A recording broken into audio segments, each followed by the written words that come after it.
2013년 2월 10일 하나님께서 우리에게 주시는 말씀은 마태복음 4장 12절에서 17절입니다. 마태복음 4장 12절에서 17절 말씀을 봉독에 올리겠습니다. 예수께서 요한이 잡혔음을 들으시고 갈릴리로 물러가셨다가 나사렛을 떠나 스불론과 납달리 지경 해변에 있는 가버나움에 가서 사시니 이는 선지자 이사야를 통하여 하신 말씀을 이루려 하심이라. 일러서되 스불론 땅과 납달리 땅과 요단강 저편 해변길과 이방의 갈릴리여, 흑암에 앉은 백성이 큰 빛을 보았고 사망의 땅과 그늘에 앉은 자들에게 빛이 비쳤다 하였느니라. 이때부터 예수께서 비로소 전파하여 이르시되 회개하라, 천국이 가까이 왔느니라 하시더라. 아멘. 요즘 독감이 유행하고 또 많은 성도님들이 건강에 안 좋으셔서 좀 마음이 무거운데 저까지 좀 빌빌대서 죄송합니다. 저도 56년 살면서 이렇게 아파보긴 처음인 것 같은데요. 그래서 몸이 안 좋으니까 두 가지 좋은 점이 있는 것 같습니다. 회개가 저절로 됩니다, 그냥. 내가 성도를 좀 더 사랑하지 못한 것도 막 회개가 되고 얼마나 겸손해지는지 그건 좋은 점인 것 같습니다. 몸은 불편하고 힘드는데 영혼은 하나님께 더 순수해지는 것 같아서 그건 또 좋은 점이 아닌가. 그래서 혹시 설교를 들으시거나 또 지금 몸이 안 좋아서 설교 예배 못 오신 분들, 여러분 육신의 질병 때문에 영혼이 더 순수해지는 복이 있기를 축원합니다. 결론을 말하면 여러분 사랑합니다 이겁니다. 내가 진짜 성도님 더 사랑해야지 이 생각을 참 많이 했습니다. 좀 더 건강하지 못해 죄송합니다. 얼마 전에도 제가 한번 말씀을 드렸던 걸로 기억됩니다만, 독일의 유명한 작가 레마르크는 히틀러 독재 정권에 항의하다가 수배자가 돼가지고 본의 아니게 프랑스로 탈출해서 망명생활을 했던 불행한 과거를 갖고 있습니다. 무슨 비자를 받고 프랑스 간 게 아니기 때문에 불법 체류자 돼가지고 참 힘든 세월을 몇 년 보내야 했습니다. 그때 자기 경험을 토대로 썼던 유명한 소설 하나가 있는데 이름하여 개선문이라는 소설입니다. 2차 세계대전 발발하기 직전에 프랑스 그 개선문, 파리 개선문 주변의 술집 호텔을 배경으로 한 시대 고발 소설입니다. 줄거리를 한 1분에 요약하면 이렇습니다. 1차 세계대전 끝 뒤에 아시다시피 독일은 패전국이 돼가지고 전범국가로 많은 어려움을 겪습니다. 많은 백성들이 희망을 잃어버리고 누가 우리를 이 절망에서 구해줄까? 지도자를 간절히 구했습니다. 소설 제목이 왜 개선문이냐면 개선문의 주인공 같은 그런 영웅이 나타나서 자기 민족을 구제할 것을 기다렸습니다. 그때 해성같이 등장한 인물이 히틀러였습니다. 처음에 히틀러가 등장했을 땐 백성들의 기대에 굉장히 부응하는 것 같았습니다. 백성들이 희망을 가졌습니다. 그러나 그 뒤에서 본색을 드러내고 히틀러 독재 정권이 시작됨으로써 독일 땅은 오늘 성경 말씀처럼 흑암과 사망과 거느진 땅으로 변질되고 말았습니다. 소설의 주인공인 외과에서 라비크와 그 여인 시빌도 아무 이유 없이 게시타포에 체포되어 가서 혹독한 고문을 받습니다. 고문이 얼마나 힘들었으면 그 연인이었던 여자니까 또 고문이 힘들었겠습니다. 시빌이 감시소라는 틈을 타서 자살합니다. 이렇게 고문당하는 중령이 났다고. 거기에 충격받고 라비크가 감옥을 탈옥해가지고 파리로 이제 망명을 갑니다. 개선문 근처에 살게 돼요. 그러니까 살아갈 방법이 막막하지 않습니까? 비자를 받고 온 것도 아니고 자기가 불법 체류하고 있는데. 직업이 의사다 보니까 실력 없는 프랑스 의사들 대신 외과 수술해주고 이제 푼돈 받아서 겨우 연명하는 그런 불행한 삶을 살고 있었습니다. 그 라비크뿐만 아니고 그 당시에 전쟁을 피해가 전쟁의 위기를 피해서 파리로 모여든 많은 망명자들이 아무 희망 없이 내일의 미래에 대한 희망을 가질 수도 없고 누구를 사랑할 수도 없는 그런 절체절명의 위기 가운데 살아가는 어둠의 삶을 묘사한 소설입니다.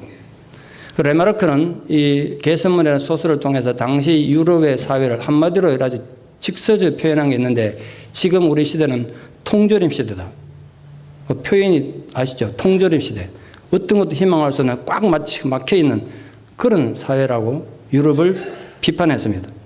세상은 이렇게 힘든데 아무런 역할도 하지 않는 당시 종교 지도자들, 정치 지도자들을 이름하여 화폐 위조범 같은 인간들이다. 그렇게 소설을 통해 비판하고 있습니다. 소설은 이렇게 끝맺고 있습니다. 독일이 폴란드에 선전포고를 하고 전쟁이 다시 시작되면서 파리의 모든 화려함은 빛을 잃고 말았다.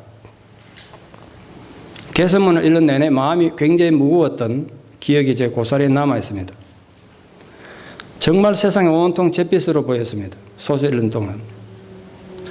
소설에서 설명한 것처럼 세상이 온통 흑암과 죽음의 절망만이 가득 찬 당시 유럽의 절망을 절절히 책 읽는 동안 느낄 수 있었기 때문에 그렇습니다.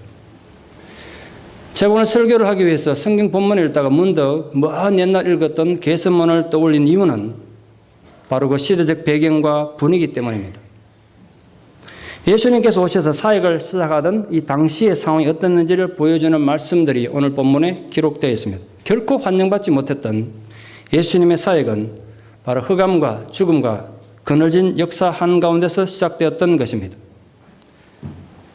정말 통조림처럼 폐쇄된 세상에서 화폐 위조범 같은 정치 종교 지도자들이 판을 치는 흑암과 죽음과 그늘진 역사 한가운데 던져진 빛이 바로 예수님의 선포였던 것입니다.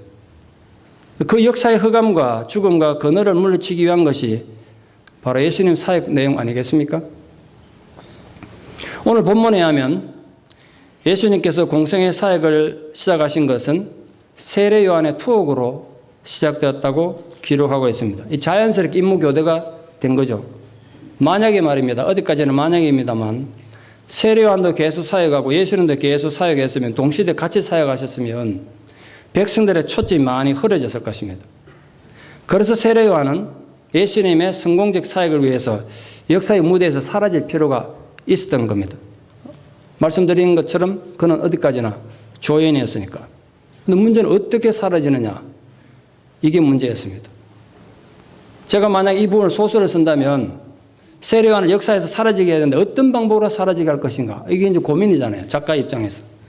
성경은 세례 요한이 사라지는 방법을 바로 부당한 정권에 의한 부당한 투옥이라는 방법이었습니다. 세례 요한이 감옥에 부당하게 투옥됨으로써 역사의 무대에 사라지고 예수님 사역이 자연스럽게 시작됐던 것입니다. 왜 세례 요한이 감옥에 투옥됐는가? 좀 아실 필요가 있겠죠. 당시 갈릴리 지역을 다스리던 헤롯 대왕의 아들이었던 헤롯 안티파스는 자기 동생의 아내 제수 씨가 꽤 미인이었던 것 같습니다. 동생이 살아있는데 로마에 잠깐 가 있던 제수 씨를 유혹해가지고 자기 아내로 삼아버렸습니다. 이거는 있을 수 없는 불륜 아닙니까? 율법에 하면 돌에 맞아 죽어야 될 범죄를 저지른 겁니다. 근데 아무도 그게 말을 못하고 있는 거죠. 제가 이 부분을 읽다가 한 가지 어릴 때부터 가져온 고민이 있습니다. 제가 질문할 테니까 함께 고민해 주시면서 오른손을 드시고 대답을 좀 해 주십시오. 제 고민은 이거였습니다. 왜 예수님께서는 세례 요한이 부당하게 투옥됐는데 아무런 조치를 취하지 않으셨는가 였습니다. 많은 사람들이 세례 요한을 선지자로 생각하고 따르는 상황에서 그렇게 부당하게 감옥에 들어가면 사람들 선동해서 데모라도 해야 되는 거 아닙니까? 세례 요한을 석방하라 뭐 이거 해야 되는 거 아니냐고요. 심지어 예수님께서도 직접 세례원에 가가지고 세례까지 받으셨잖아요. 특히 세례 요한이 투옥된 건 율법을 어긴 왕을 비판하다가 괘씸죄에 걸린 거 아닙니까? 부당한 투옥이고 부당한 권력의 남용입니다. 그런데 왜 예수님 아무것도 안 하셨단 말이에요? 정의를 알고 진리와 양심을 가르치는 자라면 그런 부당한 권력에 대항해서 걸게 게 문제 아닙니까? 그런 다음에 뭐 정의가 있고 양심이 있는 거 아니겠어요? 그런데 예수님 아무런 조치도 취하지 않으셨어요.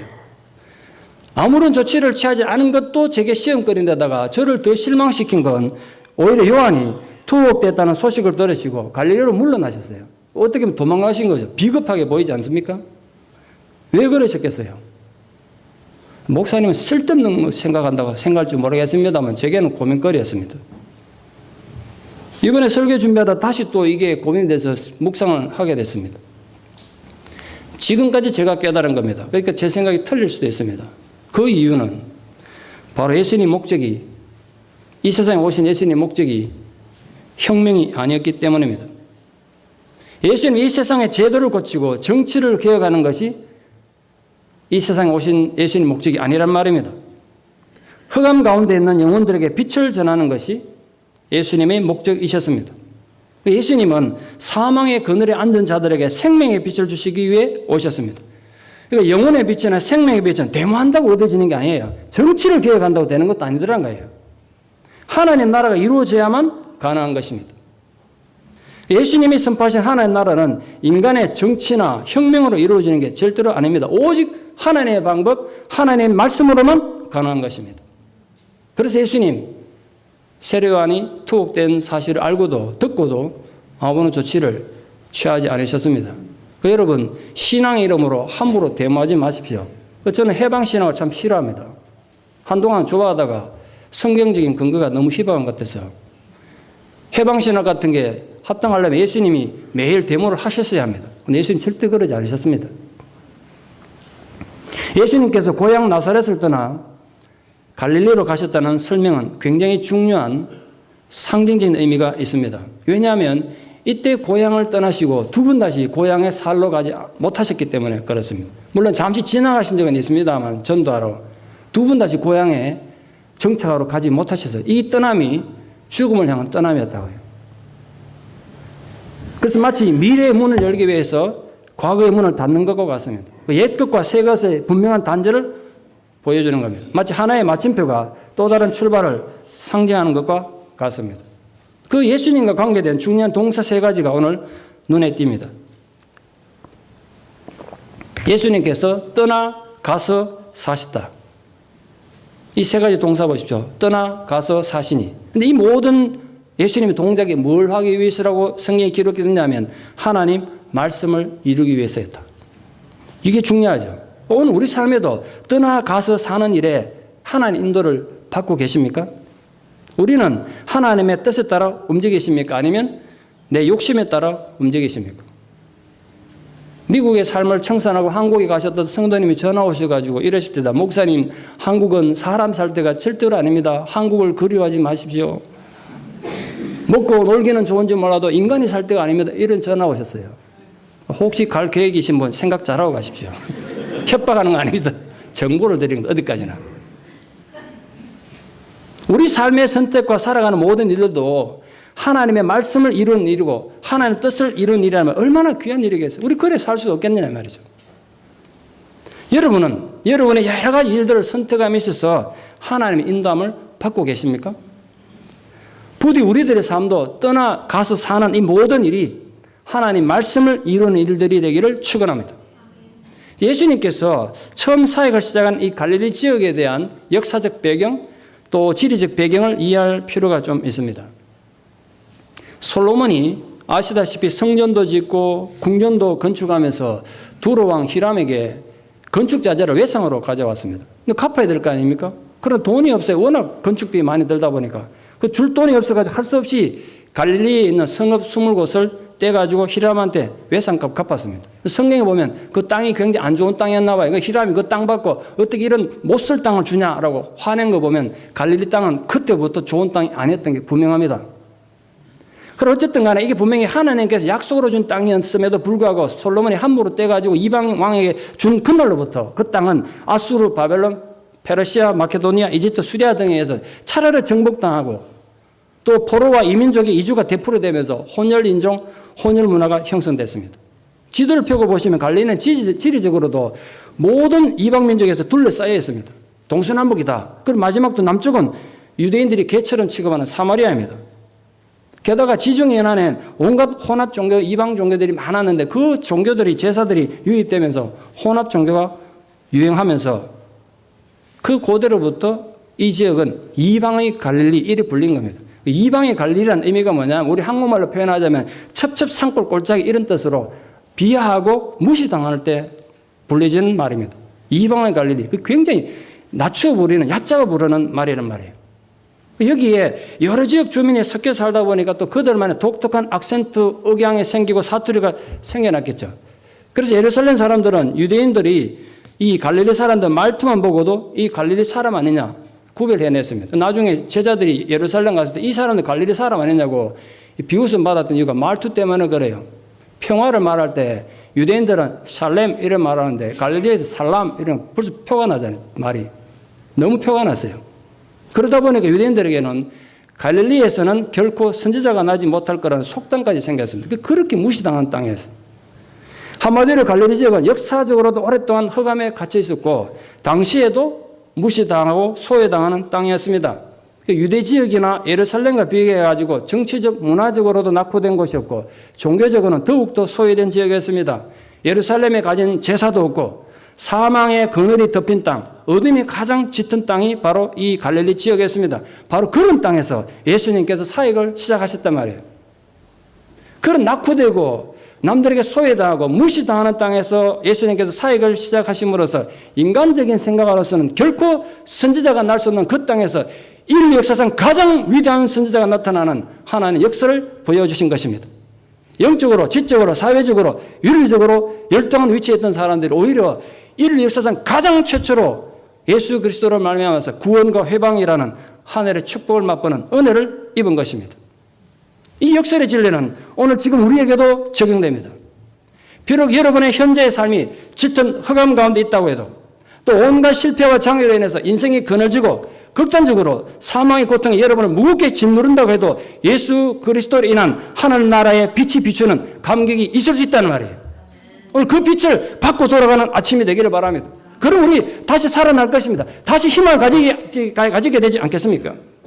부디 예수 그리스도의 그 복음의 빛, 생명의 빛이 상징이 아니고 그냥 의무가 아니라 실제적으로 여러분 삶의 디딤돌이 되기를 축원합니다. 지금 내 삶에 아무것도 의지할 것 없고 기댈 것 없지만 주님 주신 말씀 그 은혜에서 내가 다시 그걸 딛고 일어서서 내가 또 살아가야지 용기를 가지고 일어서는 은혜가 회복이 있기를 정말 축원합니다. 그 예수 그리스도의 말씀의 능력이 지금의 현재 여러분을 덮고 있는 모든 흑암과 죽음의 고통에 찬란히 비춰지는 날이 속히 오기를 축원합니다. 오늘 본문에 등장하는 스불론 땅이라는 건 지도적 편하고 보면 아무리 차도 없습니다. 지명이 아니기 때문에. 스불론 땅이란 상징적인 땅인데 이 갈릴리 호수가 이렇게 있으면 이 서쪽입니다. 이 서쪽 밑에 북부, 하부, 이거 하부 갈릴리라고 그러는데 그 땅이 옛날부터 스불론 지파가 살았던 땅입니다. 그래서 이 지역을 통칭 스불론이라 합니다. 지명이 아닙니다. 납달리란 이 갈릴리 역시 서쪽의 상부 갈릴리를 납달리 지파가 옛날에 살았던 땅이에요. 그래서 그 지역을 그냥 납달리 이래 부를 뿐이지 지명이 아닙니다. 어쨌든 간에 이 지역은 당시뿐만 아니라 고대로부터 정치, 종교, 경제적으로 중심지였던 예루살렘과는 멀리 떨어진 소외된 곳입니다. 늘 전쟁의 위험이 있었고 예루살렘부터 떨어졌다 보니까 정치적, 문화적으로 낙후됐을 뿐만 아니라 종교적으로 뒤떨어진 그 갈릴리 한 도시였던 가버나움에서 예수님께서 천국 복음 사역을 시작하신 것입니다. 왜 예수님께서 하고 많은 도시 중에 그렇게 낙후된 도시 가버나움에서 천국 복음 사역을 시작하셨단 말이에요. 전 이걸 읽다가 이번 주에 다시 설교 준비하다 큰 은혜를 입었습니다. 여러분 정말 잘 새겨 들으십시오. 하나님은 그때나 지금이나 소외된 자들의 아버지이십니다. 연약한 자들의 위로자이십니다. 지금 여러분이 나는 좀 외롭고 힘들고 연약하다고 소외됐다고 생각하십니까? 하나님 바로 여러분의 하나님이십니다. 그렇기 때문에 그럴듯한 모든 걸 갖춘 어떤 도시, 수많은 도시를 두고도 그 가장 외진 곳에서 예수님께서 복음 사역을 시작하신 거 아니겠습니까? 그 당시에 가장 소외되고 낙후된 그 지역이 이스라엘 전 지역, 아니 인류 전 역사에서 가장 먼저 하나님 복음을 듣는 축복의 장소가 된 건 바로 그 이유 때문이에요. 전 이 부분이 너무 좋습니다. 이번에 설교 준비하다가 몸도 불편한다 참 은혜를 많이 입었습니다. 예수님은 예루살렘 같은 당시 종교 정치 중심지도 아니고 말이죠.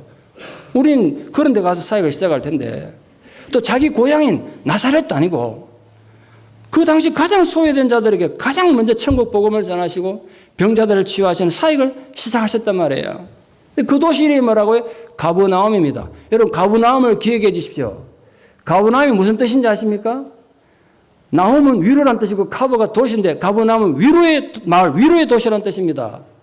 그 이름 뜻처럼 진정으로 위로자로 오신 예수님의 위로가 가버나움에 가장 먼저 전해지고 오늘 우리에게도 전해지고 있는 것입니다.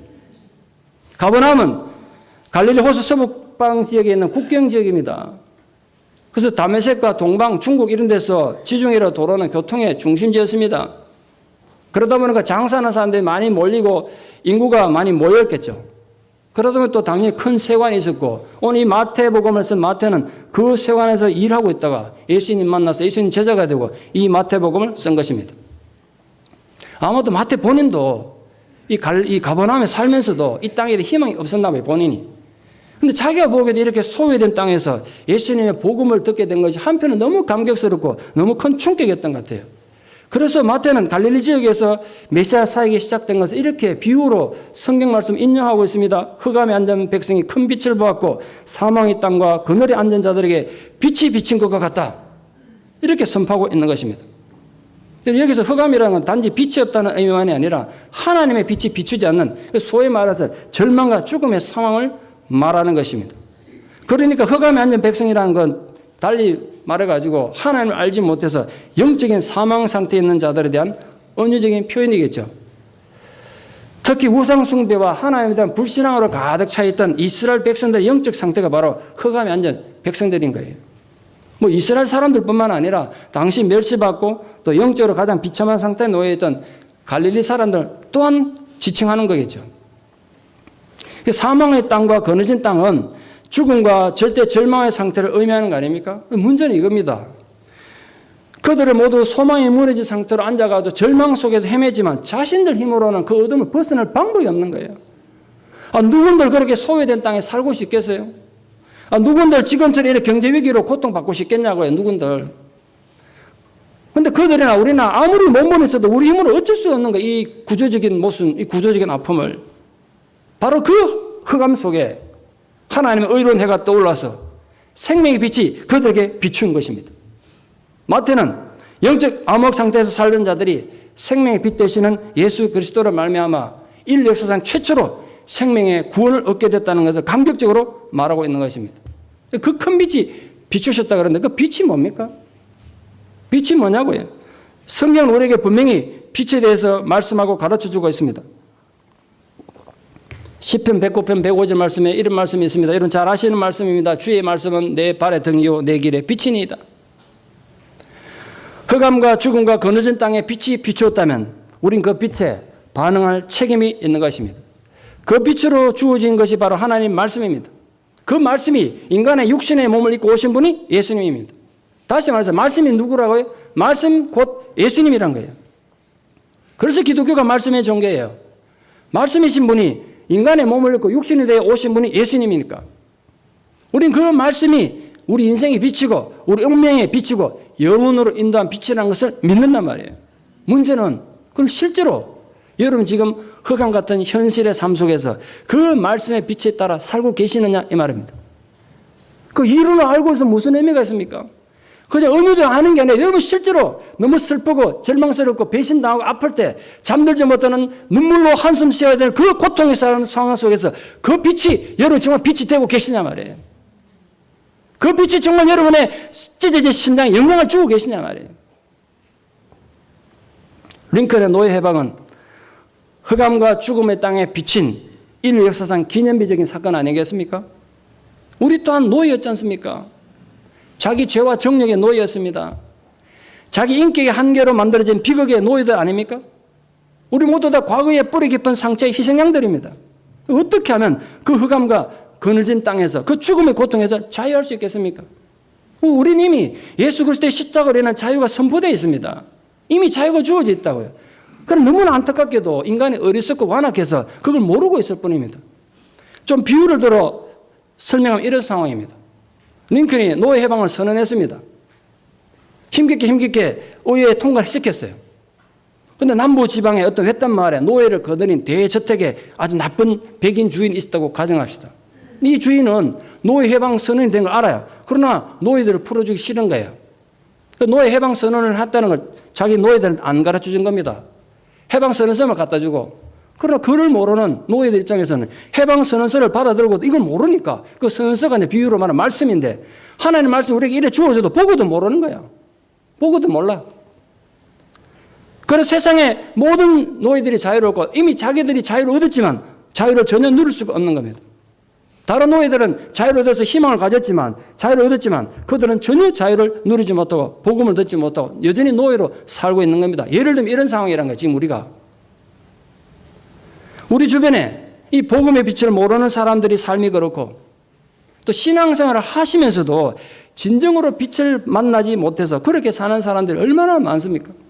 교회는 오는데 빛의 영향을 못 받아. 얼마나 억울한 삶이냐 말이에요. 여러분은 진정으로 여러분 인생의 흑암에서 빛으로 인도받은 체험이 있습니까? 지금 여러분이 흑암에 앉아있고 사망의 땅과 그늘진 고통 가운데 앉아서 아무런 소망을 가지셨다면 부디 이 예수 그리스도의 그분의 큰 빛이 여러분에게도 비춰지기를 축원합니다. 여러분의 무너진 모든 희망 가운데도 예수님으로 인하여 생명이 부활하기를 축원합니다. 그런 내일에 대한 비전과 삶에 대한 의욕이 소성케 되어 돌아가기를 축원합니다. 그 실제로 그런 일이 나야 된단 말이에요. 예수님께서는 그 무엇으로 그 흑암과 사망과 거느진 땅에 빛을 주셨습니까? 뭘로 주셨습니까? 바로 하나님의 말씀을 선포함으로써였습니다. 어떤 말씀을 선포하셨습니까? 오늘 이렇게 선포하셨습니다. 회개하라, 천국에 가까웠느니라. 이게 예수님 첫 선포였습니다. 예수님의 첫 설교와 세례안의 설교는 똑같습니다. 그건 아마도 하나님 나라 운동, 천국 운동에 있어서 요한의 소명이나 예수님의 소명이 똑같았기 때문일 것입니다. 이러한 사명은 현대 우리 교회에도 똑같이 주어져 있습니다. 교회는 언제나 세상의 죄를 지적하면서도 예수님을 소개해야 되는 거예요. 절망 가운데 사는 자들의 빛을 전해야 되는 거예요. 또한 예수님께서 전파하셨던 천국 복음을 전해야 됩니다. 실제로 그래서 우리가 발견한 그 복음이 고통과 질병과 사망의 그늘에 앉아있는 그 영혼들에게 생명이고 빛이 되기 때문에 우리가 믿기 때문에 그렇습니다. 내가 그걸 못 믿으면 못 전하지 않겠어요? 그래서 시대의 흑암과 죽음의 절망을 가로막고 교회가 나서서 그 절망과 모든 사회가 절망하고 모든 정치가 절망하다 우리 교회는 그 절망을 딱 가로막고 외쳐야 되는 거예요. 회개하라. 그럼 살아날 방법이 있다. 그 세상에 우리의 회개를 요구할 뿐만 아니라 그 흑암과 죽음의 그늘을 걷어낼 수 있는 희망을 함께 선포해야 되는 거예요. 생명을 전해줘야 하는 것입니다. 그래서 진실로 흑암에 주저앉아 있는 자들을 다시 일어서게 해야 합니다. 죽음의 고통에서 포위돼서 희망을 잃어버린 자들이 다시 희망을 가지게 해야 하는 것이 교회의 소명인 것입니다. 그늘진 세상에서 소외되고 지친 사람들에게 우리 직접 나와서 위로를 전해줘야 된단 말이에요. 하늘나라의 선포, 천국에 대한 선포는 예수님 사역에서 가장 중요한 핵심 설교 주제였습니다. 예수님의 첫 번째 메시지도 하나님 나라에 관한 것이었고 예수님 마지막 설교 또한 하나님 나라에 관한 것이었습니다. 복음서에서만, 물론 이게 중복되긴 하겠습니다만 복음서 그 짧은 내용에서만 하나님 나라는 말이 100번 나옵니다. 그런데 그 100번을 누가 말한지 아십니까? 예수님이 다 하셨습니다. 예수님이 100번도 넘게 하늘나라 천국을 우리에게 말씀하셨단 말이에요. 그만큼 중요하니까 100번 넘게 하셨다고요. 회개하라, 천국에 가까웠느니라. 예수님 선포의 특징은 확실성에 있습니다. 지금 모든 게 불확실한 한참을 내다볼 수 있는 불확실성의 시대 아닙니까? 그게 현대의 특징 아닙니까? 그러나 예수님의 선포는 결코 희미한 인간의 추측이나 가정이 절대로 아니었습니다. 너무나 확실한 선포였습니다. 그 괴테는 이 역사상은 대단한 천재라고 일컬어진 괴테는 자기 책에 이렇게 적어놨더라고요. 당신의 확신을 저에게 말해 주십시오. 저는 스스로의 의심에 지쳤습니다. 그때 당신이 예수님을 말하는데 세상 사람은 자기를 천재라고 말하는지 몰라도 자기 스스로 내면에 확신이 없으니까 자기 불확실성에 의심에 너무 지쳤다는 거예요. 나도 그 주님의 확신을 좀 갖고 싶습니다. 나에게 당신의 확신을 주십시오. 그래 고백했더라고요. 여러분, 우리 정말 세상에 나와서 자신들의 의심에 지쳐있는 세상에게 우리가 확신을 가지고 외쳐야 돼요. 회개하라. 그러면 살아날 방법이 있다. 천국이 가까이 왔다고 말씀하셔야 된다고요. 예수님의 선포의 특징은 또한 권위에 있습니다. 예수님은 비굴하게 선포하지 않으셨어요. 왕의 권위와 왕의 명령과 왕의 결정으로 말씀하고 계셨습니다. 아울러서 예수님은 이 선포를 통해서 자기 개인의 의견이 아닌 하나님의 음성이 이 땅에 울려 퍼지게 하셨습니다. 하나님께서 오늘 이 땅에서 말하고 싶은 우리에게 말씀하고 싶은 그 음성이 예수님을 통해서 이 땅에 분명히 들려진 게 바로 이 선포 속에 다 들어있어요. 회개하라. 하나님이 인간의 요구하는 단 한 가지 결단은 바로 그겁니다. 회개하라. 하나님은 지금도 너희들이 잘못된 길에서 하나님께로 돌아서라고 요구하는 것입니다. 너희들이 눈을 땅에서 들어서 하늘을 좀 바라보라는 거예요. 희망이 거기 있다는 거죠. 너희들 인생의 방향을 좀 수정해서 하나님을 자꾸 떠나가던 하나님을 떠나가는 삶을 좀 멈추고 하나님 향해서 가까이 나아오라고 회개하라고 요구하고 계십니다. 왜냐하면 하나님이 다스리시는 하나님 나라는 이미 우리 가까이 와 있기 때문에 그렇습니다. 여러분 죽어서 천국 가는 거 아닙니다. 죽어서 천당도 가야겠지만 이미 우리에게 와 있단 말이에요. 천국이. 이미. 하나님께서는 예수 그리스도를 통해서 예수 그리스도의 말씀을 통해서 우리 삶 한가운데 이미 깊숙이 들어와 계신단 말이에요. 근데 우리 그걸 모르고 비참하게 사는 것뿐이잖아요. 이미 그래서 우리에게 와 있는 그 빛에 의해서 올바른 방향을 선택하는 게 너무나 중요합니다. 우리는 그래서 그 말씀의 빛에 비추는 그 하나님의 말씀, 주님의 말씀에 비추어가지고 우리 방향을 자꾸 수정해야 될 의무가 있는 겁니다. 계속해서 수정하는 거예요. 몸이 좀 아플 때 저처럼 회개하면서 또 수정하는 거예요. 아, 내게 이런 교만이 없는가 또 수정하는 거라고요. 진실로 교회는 흑암과 죽음과 그늘에 주저앉아 있는 이웃들에게 빛을 전해 주어야 합니다. 알프레드 깁스라는 유명한 방송 설교가가 있습니다. 그가 말하기를 그의 책에 이렇게 적어놨습니다. 내가 사람들에게 철학을 전파했더니 사람들이 나를 칭찬했다. 그러나 내가 예수 그리스도를 전파했더니 사람들은 회개했다. 그 말 굉장히 감명 있게 읽었습니다. 여러분, 깁스 목사님 이 고백이 바로 우리 시대, 우리 교회가 회복해야 될 가장 중요한 교회의 본분이라 생각합니다. 교회가 할 일 많죠. 해야 할 일 많습니다. 그런데 다른 어떤 걸 내려놓고라도 우리 세상에 그리스도를 전파함으로써 사람들이 회개하게 해야 하지 않겠습니까? 그게 교회의 가장 중요한 소명 아니겠습니까? 우리가 진실로 이 흑암과 사망과 그늘진 세상에 빛이 되신 예수 그리스도를 전파한다면 사람들이 회개할 줄 믿습니다. 저는 그걸 진실로 믿습니다. 말씀의 결론을 맺겠습니다. 가버나움과 갈릴리는 아수르와 온갖 이민족들에 의해서 철저히 정복당했던 곳입니다. 그래서 모든 희망이 무너져버린 땅이었습니다. 오랜 세월 그랬습니다. 그런데 그들에게 회복의 예언으로 이사야에게 하나님이 주셨던 말씀을 오늘 마태가 인용한 것입니다. 그리고 그 회복의 약속은 오늘 우리에게 의해서 예수님에 의해서 우리에게 주어진 것이고 이루어진 것입니다. 분명히 우리에게도 예수님 그 회복 약속이 주어진 것입니다. 분명히 오늘 이 말씀은 회복과 치유에 대한 말씀 아닙니까? 우리가 살아가는 현대도 무너진 가정, 무너진 꿈과 소망, 무너진 삶의 기초 때문에 얼마나 많은 사람들이 고통받고 있는지 모릅니다.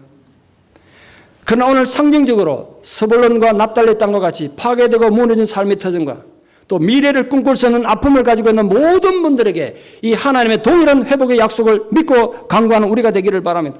그리고 그 약속은 예수 그리스도로 인해서 이미 우리에게 주어진 것을 믿습니다. 또한 이루어질 것을 믿습니다. 그 흑암과 사망과 거느진 땅에 주저앉아 있는 모든 분들에게 비추어오신 예수 그리스도의 생명의 빛이 비춰지기를 축원합니다. 모든 소망을 잃어버린 여러분들의 현실적인 절망과 상황에 그 희망의 위로의 빛이 비춰주시기를 진심으로 축원합니다. 기도드리겠습니다. 하나님, 은혜를 감사합니다. 흑암과 사망과 그늘진 땅에 앉아 어떤 것도 소망할 수 없으며 기대할 수 없는 지치고 낙심한 저희 심령에 오늘도 하나님께서 크신 빛으로 위로로 소망으로 다가와 주신 은혜를 감사드립니다.